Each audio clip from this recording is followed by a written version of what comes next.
IT job కోసం try చేస్తున్నారా? Coding ట్యూటర్లో training తో పాటు స్టైఫండ్ అండ్ 100% జాబ్ గ్యారంటీ.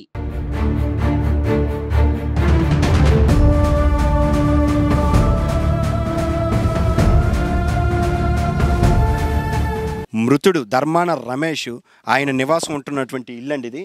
ఈ ఇంటి నుంచి తెల్లవారి డ్యూటీకంటూ హాస్పిటల్కి తన వృత్తిరీత్యా హాస్పిటల్లో ఒక ల్యాబ్ టెక్నీషియన్గా వర్క్ చేస్తున్నారు.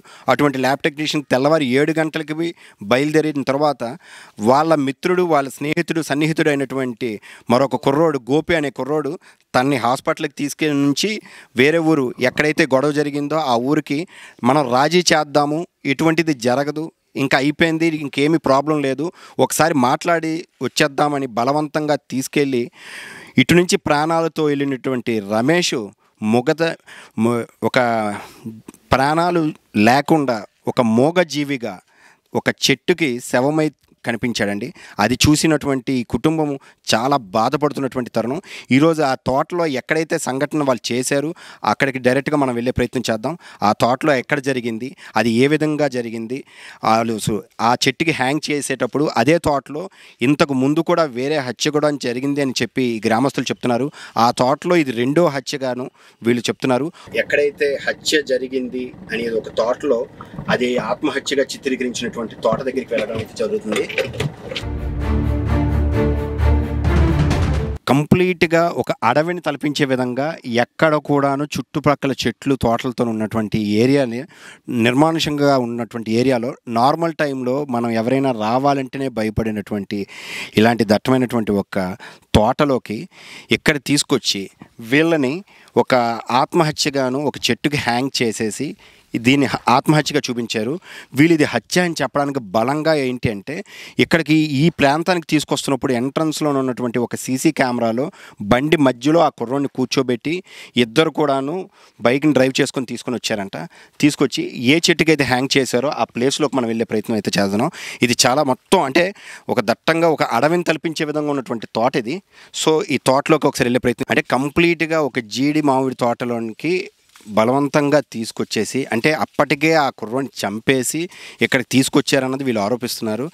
అంత ఖచ్చితంగా ఎలా చెప్పగలుగుతున్నారంటే, వాళ్ళు చూసినటువంటి సీసీ ఫుటేజ్లో మధ్యలో అంటే తూలిపోతూ ఒక చనిపోయిన శవం ఎలాగైతే పడి ఉంటుందో అటువంటి వ్యక్తిని మధ్యలో కూర్చోబెట్టి, ఈ ధర్మాన రమేష్ అనే వ్యక్తిని మధ్యలో కూర్చోబెట్టి ఇక్కడికైతే తీసుకొచ్చారు.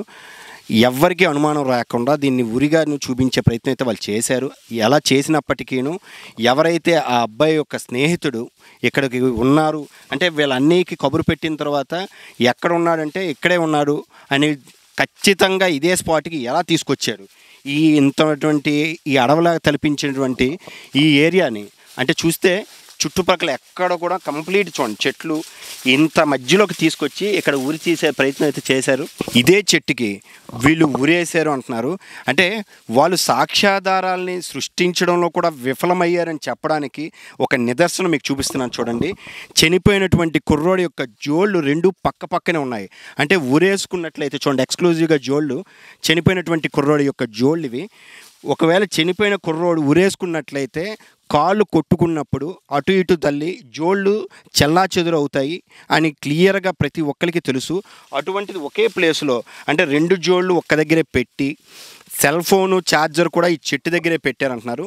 చనిపోయినటువంటి చెట్టు అండి, అంటే చనిపోయిన వ్యక్తిని తీసుకొచ్చి ఒక ఉరి తీసేటట్లుగా పెట్టి ఆత్మహత్యగా చిత్రీకరించినటువంటి చెట్టు ఇది. ఈ చెట్టును చూసినట్లయితే చూడండి, అంటే పై కొమ్మకి ఉరి వేసుకున్నటువంటి వ్యక్తి ఆ పై కొమ్మకి ఎక్కడైతే పైన కనబడుతుందో ఆ పై కొమ్మకి కట్టేసి తాడుతో కట్టేసి హ్యాంగ్ చేశారని చెప్తున్నారు. ఆ రోజు ప్రత్యక్షంగాను వాళ్ళన్నయ్య ఈ తోట లోపలికైతే వచ్చారు. ఒకసారి ఇక్కడైనా మీరు మీ తమ్ముడిని మొట్టమొదట గుర్తించింది ఎక్కడ? ఇక్కడే సార్, ఈ తోటలో ఇదే ప్లేస్లో ఆ పైన ఆ కొమ్మ నుంచి కరెక్ట్గా భూమికి ఇంత హైట్లో ఉన్నాడు సార్. ఇంత హైట్ వరకు కొమ్మ నుంచి ఈ భూమి ఇంత హైట్లో ఉన్నాడు సార్. ఓకే, నేను తమ్ముని కాలు ఇలా పట్టుకుని పైకి లేపితే ఇంకో అబ్బాయి పైకి ఎక్కిప్పాడు సార్. కాలు అయితే నేను ఇక్కడ వరకు వచ్చి ఇలా పట్టుకుని లేపాను. ఇలాగ 5 ఉంటే గానీ అక్కడ ముడేయడానికి అవ్వదు, అంటే ఇలాగ కట్టడానికి ఇలాగా సపోర్ట్ లేదు. అదే విషయం ఎస్ఐ మీకు చెప్పాను సార్ వివరంగా. ఎస్ఐ గారికి ఆ విషయం చెప్తే ఎస్ఐ గారు ఏమంటున్నారంటే, లేదురా అది మేము ఎంక్వైరీ చేస్తాము, తర్వాత ఈ ఫింగర్ ప్రింట్స్ కూడా ఎంక్వైరీ ఏం లేదు సార్. దాని మీద మీ ఇక్కడ కొన్ని థింగ్స్ ఉన్నాయి సార్. ఈ బీర్ బాటిల్స్, తర్వాత ఈ అబ్బాయికి కైన అలవాట్లేదు, గుట్క అలవాట్లేదు, ఇవేం లేవు సార్ ఈ అబ్బాయికి. అయితే మెయిన్ అందులో అక్కడ కైన సగం చింపేసి కైన ఫుల్గా ఉంది సార్. అది ఇవన్నీ కూడా కలెక్ట్ చేసుకున్నాం సార్. అలాగే మందు బాటిల్ ఒకటి ఉంది సార్, అది కూడా ఉంది. దాన్ని కూడా ఓపెన్ చేస్తే ఉంది సార్. డీలక్స్ 4 ఉన్నాయి సార్. ఇవన్నీ కూడా ఒక 2-3 సెట్ చేసి కూర్చొని చేస్తే కానీ ఒక్కడే చేసుకుంది కాదు సార్ ఇది. ఆ విధంగా కూడా మేము అనుమానించి సార్ ఇవన్నీ మా దగ్గర ఉన్నాయి, ఫింగర్ ప్రింట్ మీరు ఎంక్వైరీ చేయించండి సార్, దాన్ని పరిశీలించండి సార్, అవన్నీ చేద్దామమ్మా తర్వాత చేద్దామని ఇలా ఎస్ఐ గారు ఒక 4 రోజులు దీన్ని అలా లాక్కుంటూ వచ్చారు సార్. అందుకే ఈ విషయమే మాకు డౌట్, అన్ని విధాలు డౌట్ వచ్చిన తర్వాత సీసీటీవీ ఫుటేజ్ చూసాం సార్. ఇవన్నీ పట్టుకుని మేము ఎస్పీ గారికి కలిసాం. ఎస్పీ గారు కూడా మాకు ఖచ్చితంగా మీకు ఎంక్వైరీ పెట్టేస్తాం అన్నారు. తర్వాత దాన్ని డిఎస్పీ గారికి బదలాయించారు. ఆయన కూడా మా తరపున మేము మొన్న దినాన్ని కలిసినప్పుడు ఆయన కూడా అదే విధంగా మాకు సమాధానం చెప్పారు సార్, ఖచ్చితంగా న్యాయం చేస్తామని అన్నారు. మరి ఇంత జరిగిన తర్వాత కూడా ఇప్పటివరకు కూడా ఎటువంటి మాకు సదరు అధికారుల నుంచి ఎటువంటి విషయం కూడా మాకు చెప్పట్లేదు సార్. ఇలా కొంతవరకు జరిగినప్పుడు కూడా చాలా న్యూస్ ఛానల్ ద్వారా ప్రసారం అయినప్పుడు కూడా ఏ విధమైనటువంటి దీని మీద ఎంక్వైరీ కూడా జరగట్లేదు సార్. ఇది ఆత్మహత్య కాదు, హత్య అని బలంగా వాళ్ళ కుటుంబ సభ్యులు, అన్నదమ్ములు చెప్తున్నారు. చనిపోయినటువంటి కుర్రోడి యొక్క పెదనాన్న మాటలు, ఆ రోజు ఈ స్థానానికి, ఈ తోటలోకి వచ్చి మొట్టమొదటి చూసిన వ్యక్తులు వాళ్ళ అన్నదమ్ముడు, వాళ్ళ పెదనాన్న కూడా వచ్చారంట. సో వారి మాటలు చూద్దాం. ఆ రోజు మేము వైజాగ్ నుండి వచ్చామండి. వైజాగ్ నుండి వచ్చేటప్పటికి 4:30 అయిందండి. సీతవలస వచ్చాము. అక్కడికి మా వాడు వచ్చి, నరేష్ వచ్చి మాకు ఫోన్ చేశాడు. పెదనాన్న ఎక్కడ ఉన్నారంటే, మేము ఇంటికాడ ఉన్నారు, ఇప్పుడే వచ్చామని చెప్పాను. అయితే మీరు తొందరగా రండి, తమ్ముడు ఇక్కడ ఉరేసుకొని చనిపోయాడు అనేసి మేము తొందరగా ఒక 2 బళ్ళతో ఇక్కడికి వచ్చాము. ఇక్కడికి మేము వచ్చేవాడికి ఎవడో నాగరాజు అన్నాడు ఒకడు, ఇంకా గోపి అన్నాడు ఒకడు. మేము రాకముందు వాళ్ళు ఇక్కడ ఉన్నారండి. వాళ్ళు ఇక్కడ ఉన్నారు. మా బాధపడితే మేము అమోసమో అనుకొని మేము ఏడుచుకుని ఉన్నాం. ఏడుచుకుని ఉన్న టైంలోనూ మొత్తం 35 అడుగులు తాడు. ఆ తాడు ఎస్ఐ గారు మమ్మల్ని నా చేత ఇప్పించాడు. నేనే ఇప్పాను, ఎవరు ముట్టకూడదు, నేనే ముట్టుకున్నాను అనేసి ఆ తాడు నేనే ఇప్పినాను. ఆ తాడు కూర్చుకుంటే 35 అడుగులు వచ్చిందండి. ఆ 35 అడుగులు మేము ఏడ్చుకొని చేసుకొని మేము ఉన్నప్పుడు ఆ నాగరాజు అన్నాడు, కోడి పిల్లని కాల్చికంట మీరెందుకు ఇంకా హాస్పిటల్కి జాయిన్ చేస్తారు అని చెప్పాడు. ఆ టైంలోనే మేము ఆడిని ఇక్కడ ఏదో ఒకటి చెయ్యవలసింది. మరి అధికారులు ఉన్నారనేసి మేము ఏదో చెయ్యలేదు. అది జరగవలసిన విషయం అండి.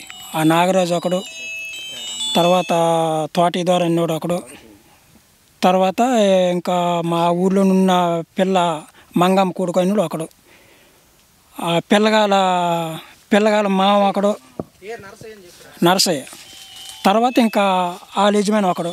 మొత్తం 5 జరిగిందండి. ఇది ఘోరంగా జరిగిందండి. ఇది వాళ్ళు చేసిందే. ఇది వారి యొక్క కుటుంబ సభ్యులు వారి యొక్క మాటల్లో ఖచ్చితంగా ఇది ఆత్మహత్య కాదు, హత్య అని బలంగా చెప్తున్నారు. ప్రతి ఒక్కరికి శిక్ష పడాలి, వాళ్ళ కుటుంబానికి జరిగినటువంటి అన్యాయం ఇంకెవరికి జరగకూడదంటూ వారు ప్రాధాయపడుతున్నారు. వారికి న్యాయం జరగాలని మన సుమన్ టీవీ తరపు నుంచి కూడా ఖచ్చితంగా కోరుకుందాం. Thank you.